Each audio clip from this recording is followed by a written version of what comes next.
Hi, I'm Kim Rubenstein. I'm a professor of law at the University of Canberra, and I started teaching constitutional law in 1993. And hi, I'm James Blackwell. I'm a Wiradjuri man and research fellow at the ANU and member of the Uluru Dialogue at UNSW.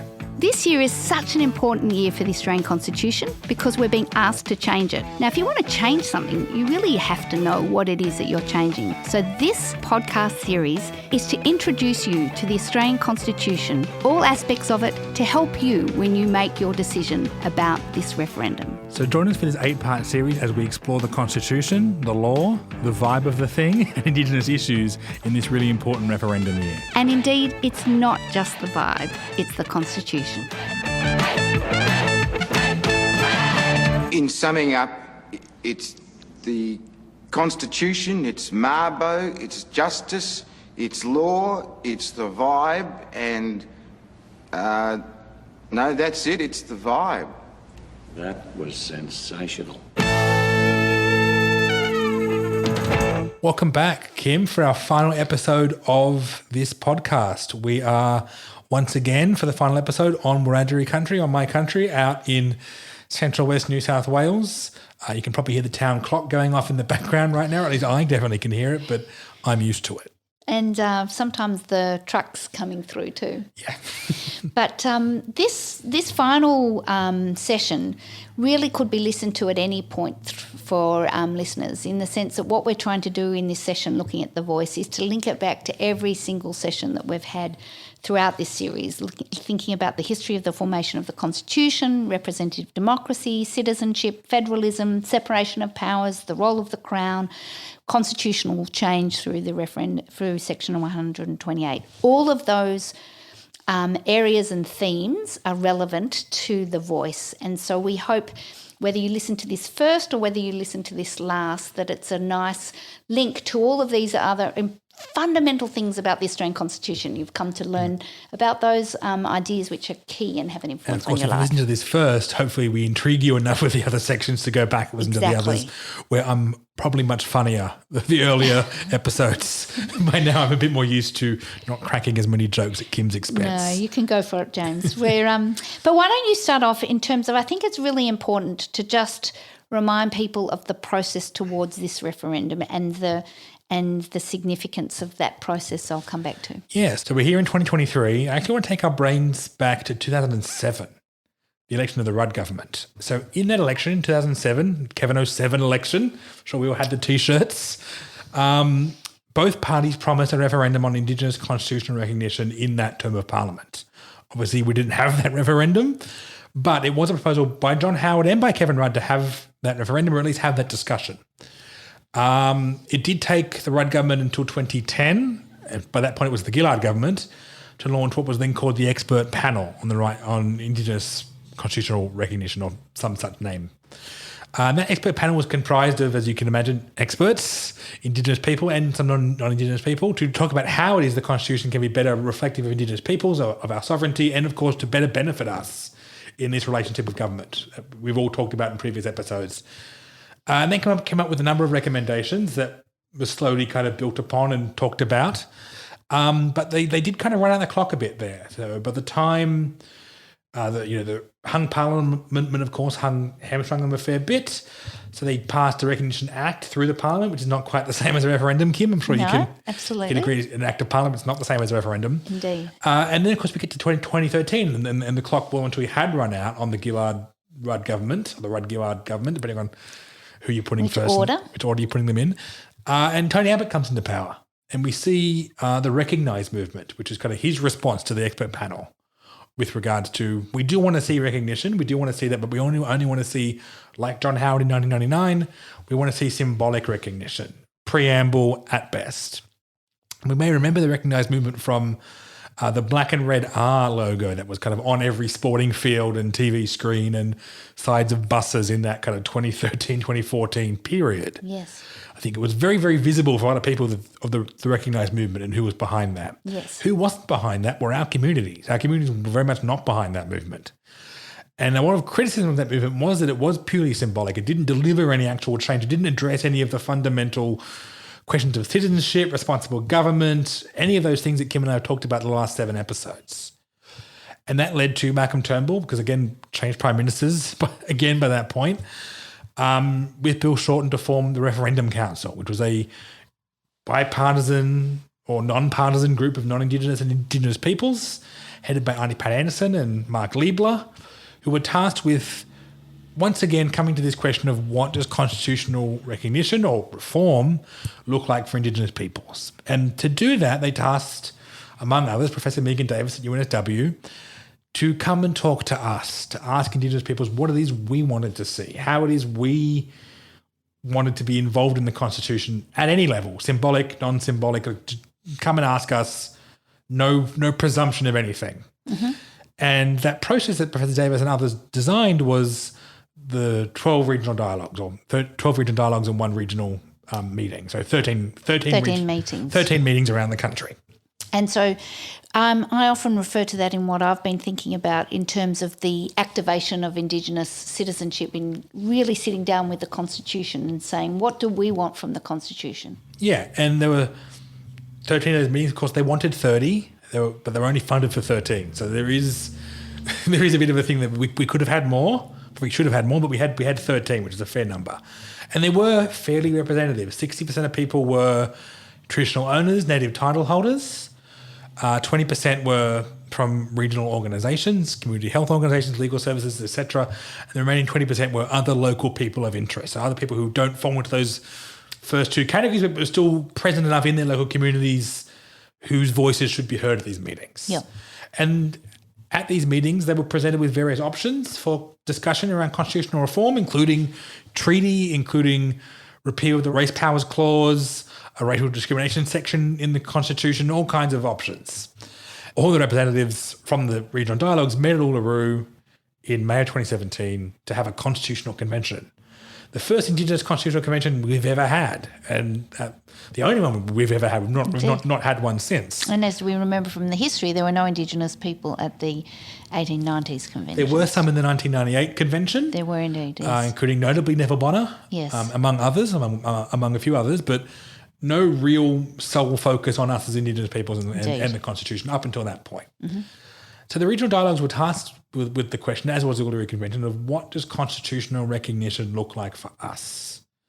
And there were around 250-odd people at Uluru in 2017, which of course is not every Indigenous person, but you can't get every Indigenous person into a room at one time to have this discussion. The goal was to have, again, representatives. They were elected by their regions to attend this convention, and therefore they were responsible to their communities. This idea of representative democracy, almost, they're responsible to people who had sent them there. A constituency that they were representing. Exactly. And at this meeting, they were presented with a number of options, including treaty, including truth-telling, including many things. And the sequence that was developed was voice, treaty, truth. So first instance, voice to Parliament via a referendum, which is what we're going through now, followed by a Makarrata Commission, Makarrata being a Yolngu word for coming together after struggle, to oversee treaty making, or as the Uluru Statement uses, agreement making and truth telling. That was presented in the document that we all now know as the Uluru Statement from the Heart. And that document sets out this agenda for change. And of course, it's worth pointing out, because I know we're going to get the emails about it, not everyone at the convention agreed with this document. There were about 17 or so, round up and say 20 or so, who did walk out of the convention in protest to what they felt was an inadequate outcome. Among those, Senator Lydia Thorpe, not a senator at that point, but Lydia Thorpe walked out of the convention. And I'm not going to say much more than that, other than to say that's fine. That is their right as those representing their communities and their regional dialogues to walk out of that process and not engage. Can we capture, though, because it sort of links into that question of sovereignty, that walkout and that constituency, which is getting a lot of media time at the moment, is effectively, and correct me if I'm wrong, saying we don't accept the Crown as a sovereign power, therefore engaging with the Constitution undermines that claim? That essentially is the argument, yeah. They're saying that the Crown is illegitimate, the state of Australia is illegitimate, so engaging with it is fundamentally a false and wrong exercise, and we shouldn't be doing that. We should be pushing for sovereign independent treaty. And again, that is their right as sovereign peoples to make that determination. That was their right in the convention as elected representatives from their regional dialogues to make that decision. Nonetheless, I should point out two things about that. Firstly is that the consensus of people that were there, so all of the remainder, agreed upon the sequencing and the format of the Uluru Statement. So everyone who remained did agree. And that is important to know, that there is quite a large consensus, and even was quite a large consensus on not just what should go in the statement, but the sequencing. A lot of the delegates there did consider treaty. It was very much discussed amongst our people, and it's included in the Uluru Statement. Treaty is the culmination of our struggle, to quote the statement. But the idea of treaty coming first was seen as a way to slow progress, not to speed it up. And I'm sure we can talk further, Kim, about why that is and what that relates to native title and other agreement making and what experiences Mob have had. But it's important to note that the idea of treaty coming first was discussed. It's not something that's not been thought of. And I think that's important that we mention that here, because it is a question a lot of people have is, well, what about treaty? Treaty's been very much a part of the discussion. But I think, Kim, perhaps you can speak to this a bit as to treaty as an act of parliament versus a constitutional change, and what the difference in terms of structural power that creates. Well, indeed, because, and in fact, the Victorian example is a good one, in the sense that it began with treaty and realised it needed a voice to be able to proceed with treaty. Because when you're conducting a discussion about coming to an agreement, you generally need parties who are on some form of equal footing. And the reality of the evolution of the state is that Indigenous communities are not on an equal footing with government. And so that places them at a great disadvantage. And whereas if you move forward with a voice or a structure for Indigenous representation, it makes for a better engagement with the actual process of agreement making. So in that sense, the argument would be, if you are truly committed to treaty, effective treaty, and of course it's multiple treaties, it's not just singular treaty, you need the structures in place to enable that to be meaningful for each of the parties. And of course, Kim, as we've talked about throughout the previous 7 episodes, the Constitution really is the rule book of the system. Indeed. And perhaps you can talk this a bit more, but without a presence in that rule book, yes, it's very easy to override a treaty or to change an act of parliament. I hinted at the Julia Gillard Act of Recognition in 2011 or 2012 perhaps. Indeed, but yes. The idea that a referendum and the enshrinement of a voice has a bit more of an effect in the long-term structure of the way in which we engage ourselves. So in fact, that's a nice segue into that reality of the historical evolution of our Constitution, and the drafting of the Constitution really being about forming a central singular commonwealth that could manage effectively some of the policy issues of the day, which included highly discriminatory policies of the day, the White Australia policy, and a belief that Indigenous Australians were not equal in any sense. And so our constitutional structure is predicated on a very unhealthy sort of approach to equality within the Constitution. So you need that constitutional change, which the voice is a mechanism to ensure happens, as the starting point for a much greater equality of the group in which you are then developing legislative treaty from. I should perhaps walk through, for those who aren't aware, what a voice to parliament actually is, because I realise we've talked about a lot of what it does and a lot of how it came to be, but what actually is it? And I'll give the 5-second summary, but for those who want to read more, we'll include a link to the brilliant book by Professor Megan Davis and George Williams, which is Everything You Need to Know about the Uluru Statement from the Heart, and their upcoming book, Everything You Need to Know About a Voice to Parliament. So there's 2 really good books coming. One's already out, one's coming out on what this actually is. A voice of parliament is a representative advisory body adjacent to the parliament that will provide advice on matters relating to Indigenous peoples and other decisions that affect us.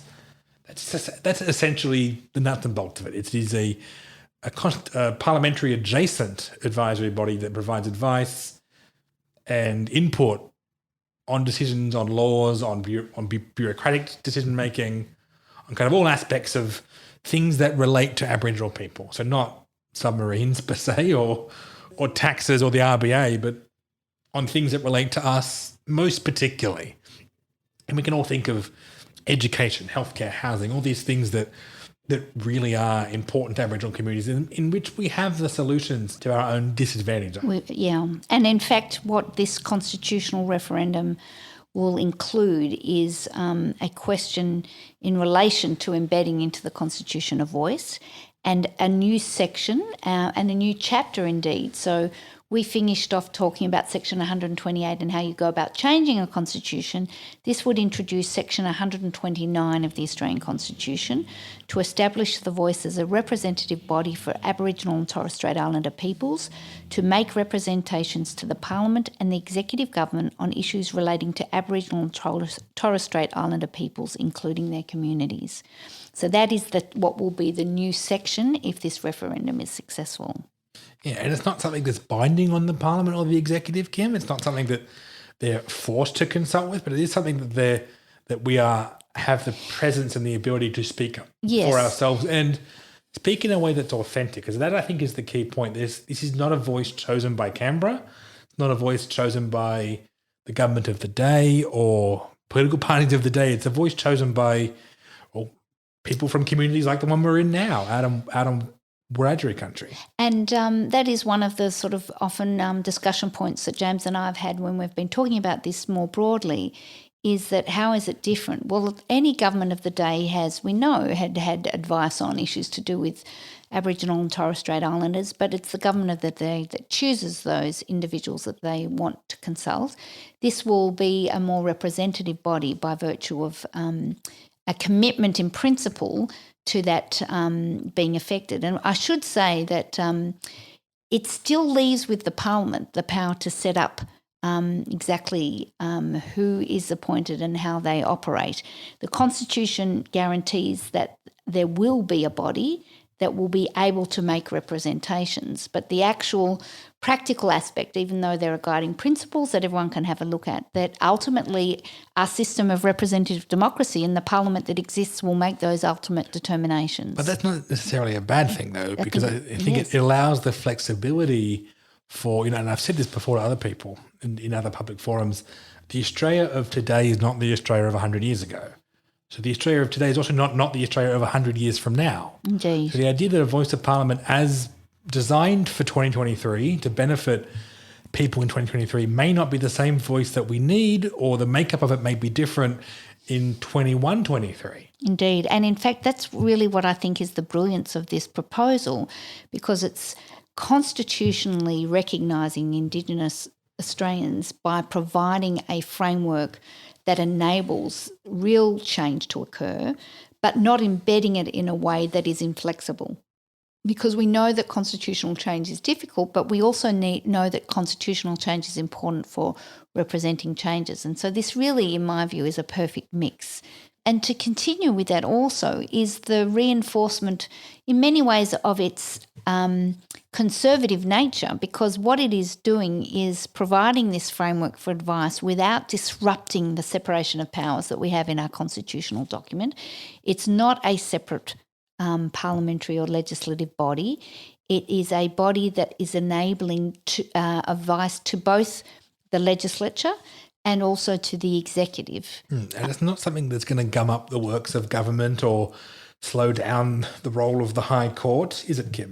No, but it is important to recognise that by placing anything in the Constitution, it means that there is the potential for, within our separation of powers, for a court to analyse the value of that section if a matter arises, but the framework in which a matter would arise would be very limited, and it would be related to notions of judicial review that are about process rather than about substance.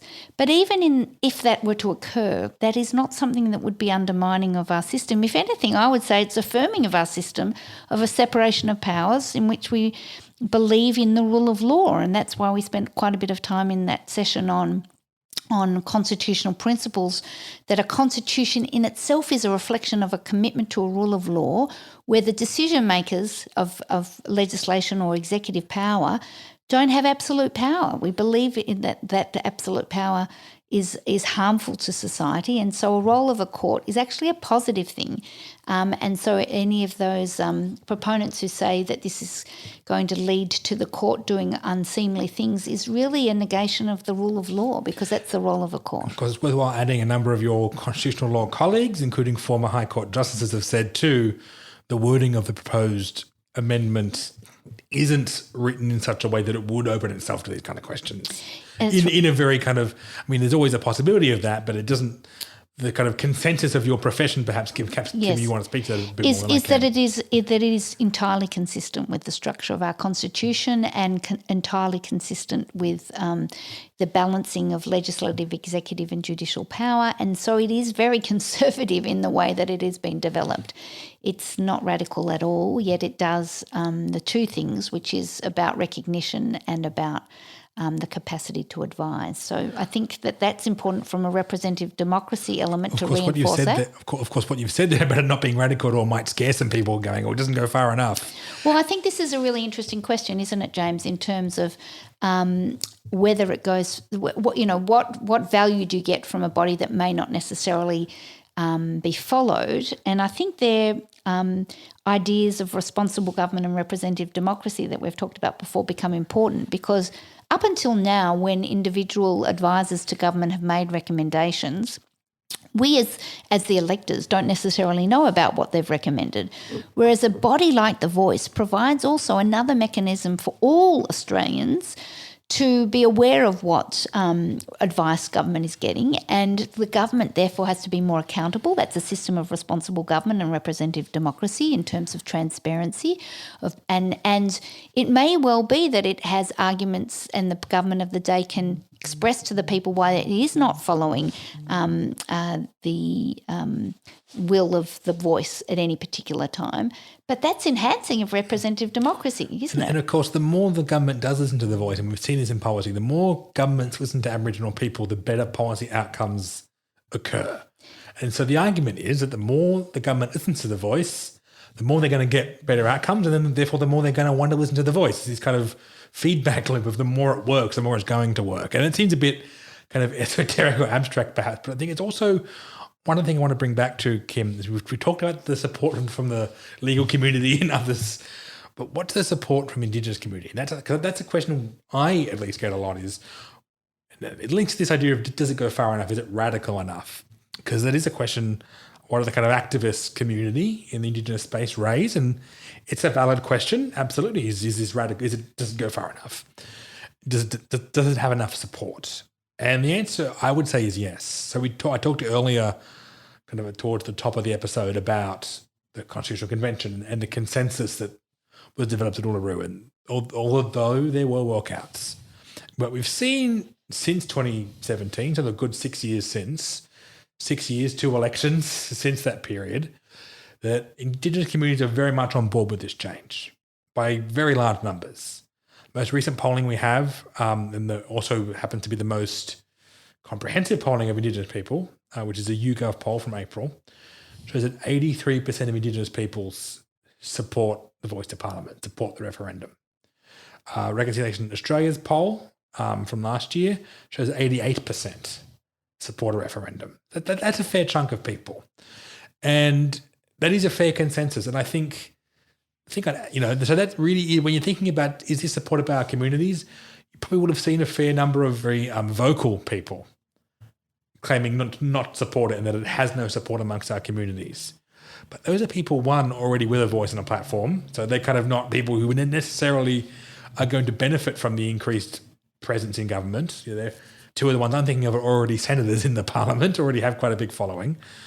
Also, it doesn't necessarily speak to the tens of thousands of Aboriginal people in communities like the town we're in now, who don't have a voice, who don't get heard by the ABC or SBS or go on Channel 10 News or appear on Sky After Dark. Those people aren't heard, so the poll's really the only way to capture this data. But also, I mean, I can speak anecdotally from my own community, especially down in Wagga Wagga and in Gundagai. There's a strong level of support for the voice to Parliament.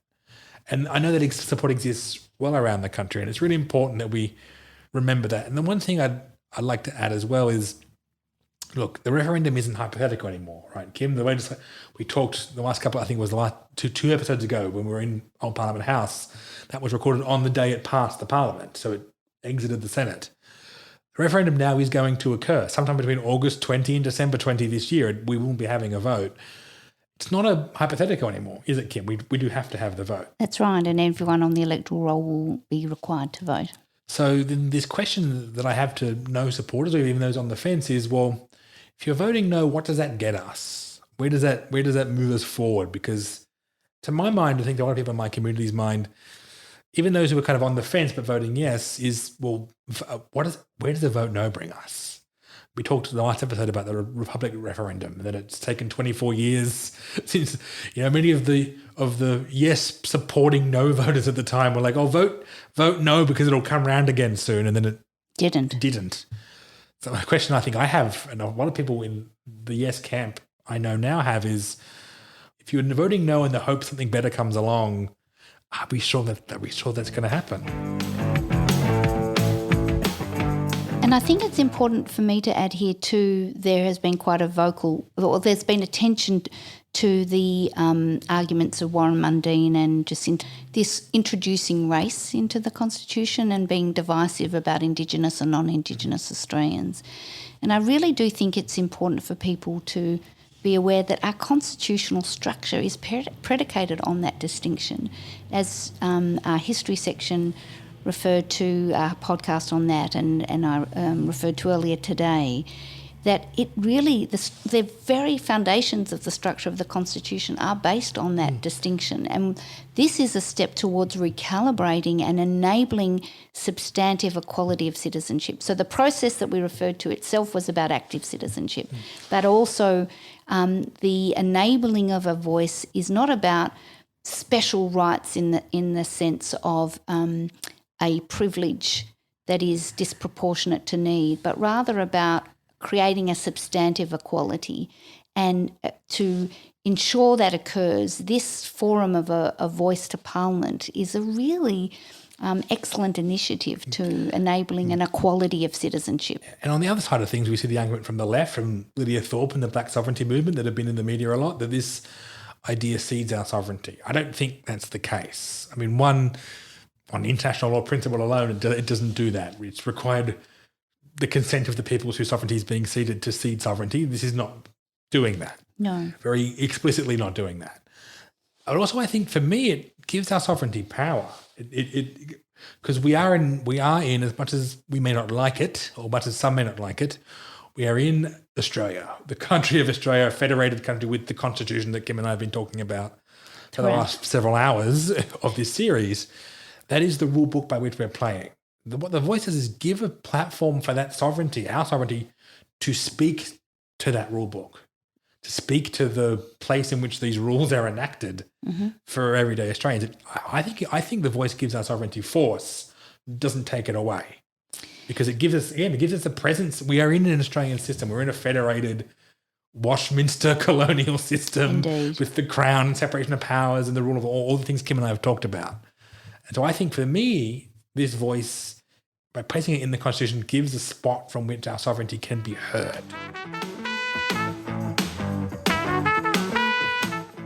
Just to note before we do finally end that there is also a federal element to it, James, and we had a session on federalism, and of course each of the states have the capacity to introduce their own framework, because our constitution provides for areas that the Commonwealth is responsible and areas that the states are responsible for. So we've seen already in Victoria and South Australia, and that also is a reminder that this process is one that's occurring in a federal system, and states will be moving forward on the voice framework and treaty frameworks, and it's important in a federal system that we have a representation of that within our federal constitutional polity. And so that leads us to section 128 to really finish off, which is that this process now requires a majority of people of the country, and that includes the Northern Territory and the ACT by virtue of the change in 1977, but it also requires a majority of states, which the ACT and the Northern Territory do not count on, to count towards rather. And so it's a double majority that is required, and so we will watch with bated breath and hope that you've all listened to this closely to better inform yourselves in your own responsibility as citizens of Australia to vote when the referendum is held. Yeah, which should be sometime, as I said earlier, between August 20 and December 20. More likely October, but who knows? It'll be on a Saturday at some point. I just want to end finally by thanking everyone for listening in, either it's just this episode or to the whole series. It's been great to do with Kim. Thank you, Kim. And thank you, James. It's been wonderful to travel around the Canberra Territory and Wiradjuri country thinking about and talking about the Constitution as a fundamental structure of our society and the opportunities that the Voice referendum provides us to start a journey of constitutional change. This podcast was proudly produced at the University of Canberra on Ngunnawal and Ngambri country. Special thanks to Rach White for her production. If you would like to find out more about the topics discussed in this episode, the Australian Constitution and the referendum on the Voice to Parliament, please refer to the show notes for some useful links. The theme music for this podcast series is How to Vote by Patrick Hazler.